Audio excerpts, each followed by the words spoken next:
What's up, guys? So we have another workout video today, and it's for arm day with Heath. But before we get into that, I kind of wanted to go over really quick. The reason why I'm making these videos is because these are the best people for these body parts and these workouts for these body parts that you can find or that I could find in general, looking at every professional that was ever existed. This is for people that want the best out of what they're doing when it comes to bodybuilding specifically. We'll get into powerlifting and other fields of training in other videos, but I wanted to go over bodybuilding first because this is my biggest passion is definitely bodybuilding and then powerlifting. But so the way this works is we look at the person, like we're doing arms today. So this is Phil Heath. Phil Heath has the best and most impressive arms overall. So if you look and dive deep into this, you have to look at his prime years, which is 2013, 2014. So you have to find videos of him in 2013, 2014. And this is actually a video of him in 2014. Um, but anyway, this is his full arm workout, but it is important to keep in mind that he didn't do this every single week. He did this about every 2 or 3 weeks. But he did this because he was already, he already built up his arms doing this about once every week or two.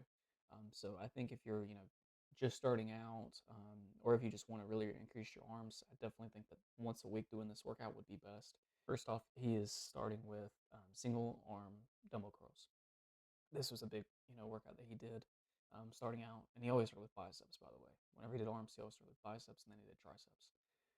So the biggest thing with this specific exercise is the amount of focus and burn you would get with these. I've done these before; they're awesome. So you do one hand at a time.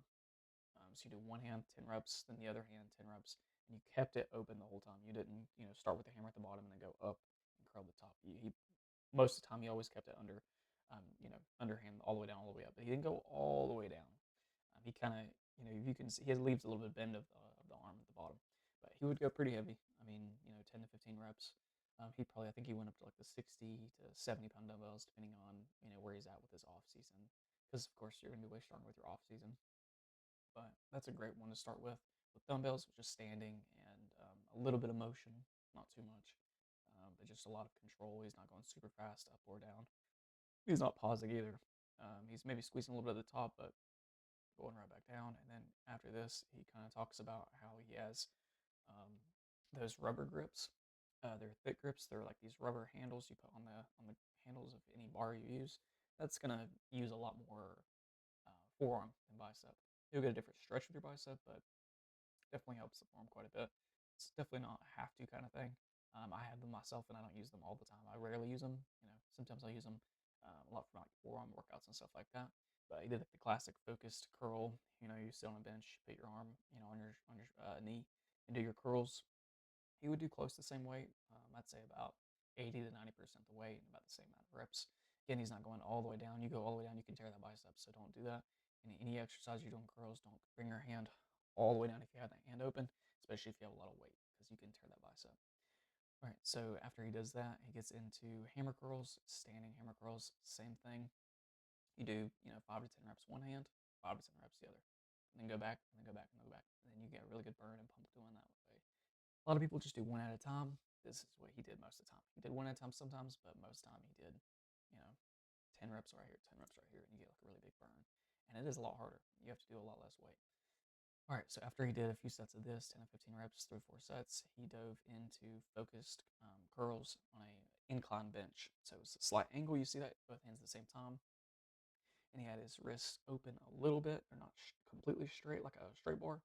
They're curved a little bit, but he didn't go all the way down. He went pretty low, but not all the way down. And he would bring it all the way up to where it was almost touching his chest. Let's see, it's just barely touching his chest. That's what it looks like, but still, I mean, that's almost all the way up. And he's using 40-pound dumbbells. That would be like the normal person doing 20-pound dumbbells to 25-pound dumbbells. And he did sets of 10 to 15 reps with that pretty easy.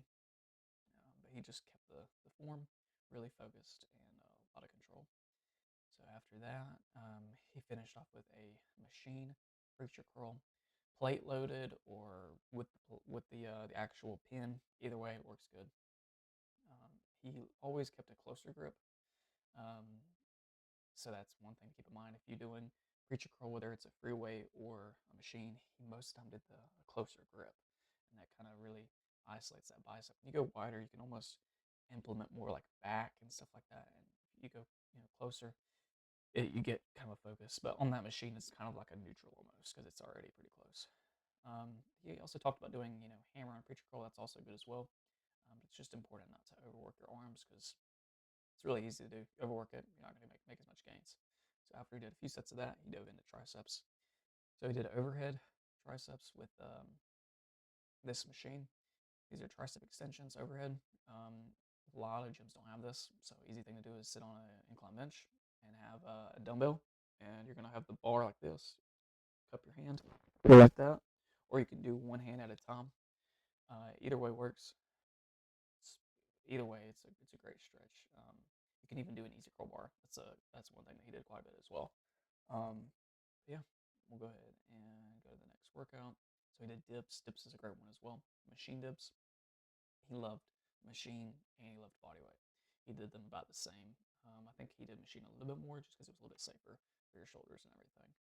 But yeah, he did 10 to 15 reps with this. About everything did about 10 to 15 reps. Yeah, pretty heavy. And again, this is right before his show, so he's exhausted and he's still pushing really hard. So you can imagine when he actually has a lot of energy, he's pushing even harder. So here's his next workout.